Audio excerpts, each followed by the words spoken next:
Tension انسان اس وقت لیتا ہے جب اللہ سے آگے نکلنے کی کوشش کرتا ہے، جو کہ لوگ کر رہے ہیں، جو کہ لوگ عورت چاہتی ہے کہ میرا میاں بس مجھے دیتا رہے. نہیں بھائی، اس سے یہ لالچ ہے، آپ کا امیج خراب ہو جائے گا شوہر کی نظر میں. وہ کہے گا میری بیوی لالچی ہے، پیسے پہ نظر لگا کے بیٹھی ہوئی ہے. اس سے ہو سکتا ہے اگر یہ استغنا ہوتا، قناعت ہوتی تو اللہ بہت زیادہ. میں ایسے مردوں کو جانتا ہوں، ان کے دل اتنے بڑے ہیں، وہ کہتے ہیں، مجھے بتاتے ہیں یار اگر میری بیوی میں لالچ نہ ہوتی میں اپنی ساری پراپرٹی اس کے نام کر دیتا، لیکن لالچی ہے، میرا دل نہیں کرتا. اب اس عورت کو کیا پتا کہ تو نے چند پیسوں کی لالچ میں کروڑوں روپے کا اپنا نقصان کر دیا. بعض اولاد قناعت پسند ہوتی ہے، ابا کی جائیدادوں پہ نظر نہیں رکھتی. وہ کہتے ہیں ابا آپ ہم سے لو. باپ کا دل اتنا بڑا ہو جاتا ہے، یار میں سب کچھ ان کے لیے، ان کو زندگی میں دے کے چلا جاتا ہے وہ. لیکن وہ باپ کرے گا جس کو اولاد کے بارے میں اطمینان ہوگا کہ میری دولت پہ نظر نہیں ہے، یہ میری خدمت کرتے ہیں اللہ کے لیے. لیکن جب باپ کو یہ احساس ہونا شروع ہو جاتا ہے نا یہ لالچی ہیں، ایسے باپ ہم نے دیکھے ہیں، وہ کہتے ہیں سارا ٹرسٹ میں دے دو، ان کم وقتوں کے 1 روپیہ نہیں دوں گا، اور روڈ پہ پھر رہے ہوتے ہیں. وہ بالکل صحیح ہوتا ہے ایسے بچوں کے ساتھ. تو بھائی اللہ تو اس سے زیادہ، یہ اللہ کا تو اس سے زیادہ ہے. اللہ کہتے ہیں مجھ سے ناجائز طریقے سے چھیننے کی کوشش کرو گے، دیوالیاں نکال دوں گا تمہارا. اگر دوں گا بھی نا تو دل سے سکون چھین لوں گا. دولت کا مقصد سکون ہوتا ہے. دیکھو اللہ اگر ظاہری میں دولت چھینتا رہتا ہے نا تو آزمائش ختم ہو جاتی ہے. ہم کہتے ہیں وہ ناجائز کرتا ہے، دیکھو اتنا وہ تو غریب ہے اور حلال کمانے والے اتنے کروڑ پتی. تو اللہ نے ظاہری طور پر دولت حرام کمانے والوں کو بھی دی ہے، لیکن سکون اللہ نے ان سے چھین لیا ہے. جا کے دیکھو گھروں کے اندر، ہم تو اتنے کیسز آتے ہیں، میاں بیوی میں محبت نہیں ہے، اولاد میں بیوی شوہر مرنے والے انگوٹھے لگوا کے اپنی جائیداد اپنے نام کرا لی. صحیح ہے نا؟ ایسی ایک بزرگ نے ایک بڑا اچھا واقعہ سنایا، بہت زبردست، کہ تقویٰ کسے کہتے ہیں. عورت کو ایسا ہونا چاہیے، تقویٰ اسے کہتے ہیں. یہ سوچ بن جائے نا تو بڑی سکون کی زندگی. تو وہ انہوں نے ایک واقعہ بتایا کہ ایک آدمی نے کہیں چھپ کے شادی کر لی، پرانے زمانے کا واقعہ ہے، اور پہلی بیوی کو نہیں بتایا. جب شادی کی ہے تو موت سے چند دن پہلے بتا دیا ہوگا، یا پتہ چل گیا ہوگا، یا پتہ چلنے کی وجہ سے ہی مرے ہوں گے، واللہ عالم. بہرحال وہ انا للہ ہو گیا. ان کو جیسے پتہ چلا، ان کا چانس یہی ہوتا ہے کہ جب پتہ چلے گا تو اب آپ کی زندگی کے دن بہت تھوڑے سے رہ گئے. صحیح، انتقال ہو گیا. اب وہ عورت کہیں گاؤں دیہات میں دوسری زوجہ رہتی تھی، تو پہلی کو خیال آیا کہ ٹھیک ہے میرے میاں نے صحیح کیا، غلط کیا، لیکن وراثت میں اس بیوی کا حصہ بہرحال بنتا ہے. آج کل یہ سوچ نہیں ہے، بھائی شرم، یہ میرے لیے حرام ہوگا اگر میں اس کا حصہ کھاؤں. تو جو اس کی وراثت کا بڑا کروڑ پتی آدمی تھا، وہ حصہ لے کر گئی ہے اس پہ دوسری زوجہ کے پاس. وہ یہ کہہ بھی سکتی تھی کہ تو چھپ کے کیا ہے نا، ہم تھوڑی ذمہ دار ہیں، ہمیں تھوڑی بتایا تھا. اس کے پاس حصہ لے کے گئی. یہ جب خدا کا خوف ہوتا ہے نا، لالچ نہیں ہوتی، تو ایسے ہوتا ہے. اور ایسے لوگوں کے لیے اللہ پھر رزق کے دروازے الگ طریقے سے کھولتا ہے. اس کو میں ابھی حدیث سناتا ہوں، اس پہ کیسے اللہ غیب سے رزق کے دروازے کھولتا ہے. اللہ پہلے آزماتا ہے کہ حرام کی طرف مت جاؤ. حرام میں اگر ملے گا بھی نا سکون گیا. لالچ، ہوس، یہ چیزیں انسان میں پیدا ہو جاتی ہیں. تو جب وہ اس کے پاس گئی اور کہا کہ بھائی میرے میاں نے کی ہوئی تھی، ہمیں پتہ چلا، اور اب میں تمہاری وراثت نہیں کھا سکتی، جتنا میرا حصہ اتنا ہی تمہارا. وہ بھی کتنی خاندانی. اس نے کہا کہ آپ کے شوہر نے مجھے 3-4 مہینے پہلے طلاق دے دی تھی. مسئلہ یہ ہے کہ شوہر اگر 1 یا 2 طلاقیں دے اور بیوی کی عدت ہو تو عدت کے دوران عورت کو وراثت ملتی ہے. پھر اگر مرض موت میں طلاق دے دے، اب وہ ایک الگ مسئلہ ہے، لمبی بحث ہے. تو کبھی کوئی مبتلا ہو تو پوچھ لے. میں اس لیے کہہ رہا ہوں کہ ایسا نہ ہو لوگ میرے بیان کو ایک مسئلہ بنا کے بھی پیش کر دیتے ہیں. لیکن عدت بھی ختم ہو چکی تھی، تو انہوں نے اس بات کا بتایا نہیں تھا، لہذا میں ان کی زوجہ نہیں ہوں، میرا حصہ نہیں. کیسی خاندانی عورتیں تھیں کہ نہیں تھیں. وہ الگ بات ہے، ٹینشن سے میاں مر گیا، وہ الگ، وہ تو عورت نہیں پسند کرتی نا، یا ہو سکتا ہے کسی اور وجہ سے مرا ہو. لیکن ہونا یہی چاہیے معاشرے میں، بھائی جو میرا حصہ نہیں ہے وہ میں کسی قیمت پہ نہیں لے سکتا. ایک خاتون نے مجھے امریکہ سے فون کیا کہ میرے شوہر نے مجھے ڈیورس دی ہے، تو وکیل یہ کہہ رہا ہے، عدالت قانونی حق یہ ہے کہ آدھی پراپرٹی میرے شوہر کی اب کس کے نام ہوگی؟ بولیں میرے نام ہو. اور میرا شوہر ایسا، میرا شوہر ویسا، میرا وہ بڑا ظلم بیان کر رہی تھی. میں نے کہا آپ کا شوہر جیسا بھی تھا، نالائق تھا، ظالم تھا، جب اس نے آپ کو طلاق دے دی تو شریعت کی روح سے اب عدت کا خرچہ اور مہر کا خرچہ، اس کے علاوہ آپ کچھ اور لینے کی مجاز نہیں. امریکہ کے لاء کے حساب سے آپ نے اگر لے لیا تو قانون تو کچھ نہیں کہے گا، لیکن اللہ کہے گا آپ کو یہ پیسہ آپ کے لیے حلال. بولتے کیوں نہیں کہیں میرا میاں تو ظالم تھا. میں نے کہا جو ظلم تھا تو علیحدگی ہو گئی نا، بس تلافی ہو گئی اس ظلم کی، اب نہیں رہ رہا آپ کے ساتھ، وہ ختم قصہ. ہاں بچوں کا خرچہ وہ کہہ رہی وہ تو ویسے ہی دے رہا ہے بچوں کا خرچہ. میں نے کہا بچوں کا لے سکتی ہیں اپنا خرچہ، اور میں نے کہا بچوں کا خرچہ بھی آپ 2 مفتیوں کو درمیان میں ڈالیں، کیونکہ امریکہ کا لاء امریکہ کے حساب سے خرچہ دے گا. شریعت کس کے حساب سے مانگے گی خرچہ؟ اسلام کے حساب سے مانگے گی. تو اتنا خرچہ لینا جائز ہے جو شریعت کی روح سے صحیح بنتا ہو. اس سے زیادہ بچوں کا بھی نہیں لے سکتی، اپنا تو لے ہی نہیں سکتی. وہ خاتون میں اللہ کا خوف تھا، انہوں نے کہا میں اپنی پورا کیس ختم کرتی ہوں، مجھے نہیں چاہیے حرام پیسہ. لیکن یہ میرے پاس 18-20 بلکہ فتویٰ تو میں جب سے 20 سال ہو گئے مجھے فون پہ مسائل بتاتے ہوئے, 20 سال میں ایک کیس آیا ایسا. سمجھ میں آ رہی ہے بات؟ لیکن جہاں مرد کو موقع ملتا ہے پیسہ ہتھیانے کا, مرد نہیں چھوڑتا. جہاں عورت کو موقع ملتا ہے عورت, اور وہ تو کہتے ہیں تو قانون ہے بھائی, یہ قانون پہلے خدا کا قانون ہے. خدا نے, اللہ نے قرآن میں بیان کیا عورت کتنا پیسہ لے سکتی ہے کتنا نہیں لے سکتی. یہ ساری چیزیں قرآن نے بیان نہ کی ہوتی پھر آپ کہتے. تو قرآن ڈیفائن کر چکا ہے. قرآن سے آگے آپ کیوں نکل رہے ہیں بھائی؟ اللہ سے آگے کیوں نکل رہے ہیں؟ قرآن کے الفاظ دیکھو, فلا وربک لا یؤمنون حتی یحکموک فیما شجر بینہم. اے نبی تیرے رب کی قسم یہ اس وقت تک مومن نہیں ہو سکتے جب تک شریعت سے فیصلہ نہ کروائیں. جب تک آپ اسلام سے فیصلہ نہیں کرواتے اللہ نہیں مانتا. ایسے تو لا الہ الا اللہ پڑھنے پر گورنمنٹ نے کوئی پابندی تھوڑی لگائی ہے. گورا 100 دفعہ پڑھ لے گا لا الہ الا اللہ محمد رسول اللہ, وہ کیوں نہیں پڑھ کے دے رہا؟ اس کو پتا ہے بھائی یہ سارا اسلام کو فالو کرنا پڑے گا. آپ صلی اللہ علیہ وسلم کے چچا ابو طالب کلمہ کیوں نہیں پڑھا انہوں نے؟ موت کے وقت نبی صلی اللہ علیہ وسلم کہہ رہے ایک دفعہ پڑھ لے. ان کو پتا ہے پڑھنے کا مفہوم کیا ہے. مطلب یہ کہ پھر میں اپنا دین چھوڑ دیا, اس دین کو فالو کروں گا. آج پڑھتے جا رہے ہیں, کلمہ بھی پڑھتے جا رہے ہیں, لیکن اس کا نہ مفہوم سمجھ رہے ہیں, نہ اس کا مطلب سمجھ رہے ہیں, نہ اس کو فالو کر رہے ہیں. خیر جلدی سے بات کو سمیٹ کے ختم کروں. اب دیکھو ایک اور الٹا کام کیا ہو گیا. موسیٰ علیہ السلام راستہ بھول گئے. ہم کہتے ہیں او یار شٹ یہ کیا ہو گیا یار, ٹینشن ہو گئی. اب بیگم بھی بولتی ہے مروا دیا. میرے ابا نے اجنبی بندے سے میری شادی کرا کے مجھے مروا دی. میں ابا سے کہہ رہی تھی ابا بندہ آئی ڈی کارڈ تو چیک کرو اس کا. ابا کیا کہہ رہے ہیں, دیکھو بیٹا کوئی اس ملک میں کسی کمزور کی خدمت نہیں کر رہا تھا, یہ مسافر تھا, اس نے میری بیٹیوں کی خدمت کی بغیر کسی لالچ کے. یہ اس کی علامت ہے. یہ بندہ کیا ہے؟ ایک نمبر. ابا ان چیزوں کو فوکس کر رہے ہیں نا. پھر بیٹا یہ جب تم اس کو لے کر آئی ہو اس نے نظر اٹھا کے تمہاری طرف نہیں دیکھا, یہ شریف آدمی ہے. بیٹا یہ امانت دار ہے, تم نے خود کہا نظر نیچی اس کی. جو کسی کی بہن بیٹی میں خیانت نہیں کر رہا وہ بیوی کے حقوق میں کیسے خیانت کرے گا ہے بھائی. اور اہم بات یہ ہے اس نے اس پر کوئی اجرت نہیں مانگی ہم سے, اللہ کے لیے خدمت کی ہے. اور صحت مند بھی ہے, اگرچہ کما نہیں رہا لیکن جو صحت مند ہوتا ہے وہ جب چاہتا ہے کما لیتا ہے. دیکھو دو چیزیں رکاوٹ بنتی ہیں, یا تو صحت نہ ہو پھر انسان نہیں کما سکتا, یا صحت مند تو سست ہو. سست لوگ کبھی بھی, میں ایسے سستوں کے جانتا ہوں الحمدللہ ہمارے محلے میں ہیں کہ آپ حیران ہوں گے ان کی. آپ کہیں گے یار ان کو انعام ملنا چاہیے, لیکن بہت زبردست صحت اٹھتے ہی نہیں. میں واقعہ سناؤں تو آپ حیران ہو جاؤ, آپ ہنس ہنس کے زمین پہ لیٹ جاؤ. سچے واقعات ہیں, ابھی چھوڑو یار سنانے نہیں چاہتا میں, اب موضوع چینج ہو جائے گا. سچے واقعات ہیں, جھوٹے نہیں ہیں. سست کے ایسے واقعات ہیں جو آپ کہو یار ایسا بھی ہوتا ہے, لیکن وہ میں مسجد میں سنا مجھے بھی مناسب نہیں ہے. کبھی چھاؤں میں آئیں گے اکیلے انشاءاللہ میں آپ کو سناؤں گا. مسجد میں سنانے کے نہیں, ایسے سست ہیں کہ بس چھوڑو یار کیا بتاؤں میں آپ. تو سست کتنا بھی صحت مند ہو, اول تو تھوڑے دن تک صحت رہتی ہے, پھر وہ سست آدمی ویسے بیمار ہو جاتا ہے. تو انہوں نے دیکھا کہ نہ ان کے اندر سستی ہے, نہ یہ کمزور ہیں, اور ایماندار بھی ہیں. رزق کون دے گا؟ یہاں یہ سوچ رہے ہیں کہ نکاح کرو, اگر فقیر ہو گیا اللہ غنی کر دے گا. بھائی نکاح کر دیں گے, اللہ کا وعدہ ہے غنی, نہیں کیا تو اس کا مطلب اللہ کی مرضی یہی ہے. یہ شعیب موسیٰ علیہ السلام کے جو سسر تھے ان کی یہ سوچ تھی.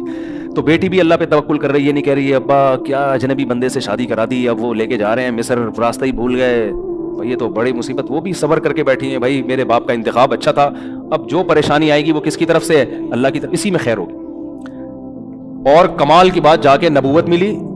تو نبوت ملتے ہی جن سے فرار ہو کے گئے تھے اللہ کہنے جانا کی طرح سیدھا فرعون کے پاس, اس کے محل میں جا کے کہنا ہے کہ تو رب نہیں ہے, رب کون ہے؟ اللہ ہے. تو یہ تو ایسا ہو گیا کہ میں کہتا ہوں کہ اگر ہم ہوتے ہم کہتے ہیں اللہ یہ تو بالکل الوجیکل بات ہے تیری, کس طرح کی اللہ باتیں کر رہا ہے. میں موسٹ وانٹیڈ آدمی, مجھے تو وہ بھنک پڑے گی قتل کر دیں گے. اگر تو مجھے یہ کہتا کہ جا کے کسی اور کو دین کی دعوت دے, تو یہ بھی خطرہ تھا کہ فرعون کہے گا میرے ملک میں میری ایک نئی تحریک کھڑی ہو گئی ہے جو دوسرے مذہب کی طرف بلا رہی ہے, اور تو کہہ رہا ہے جا کے بات کس سے کرنی ہے؟ ڈائریکٹ فرعون سے. تبھی موسیٰ علیہ السلام نے کہا انی قتلت منہم نفسا, اللہ میں نے تو قتل کیا, مجھے مار دیں گے وہ.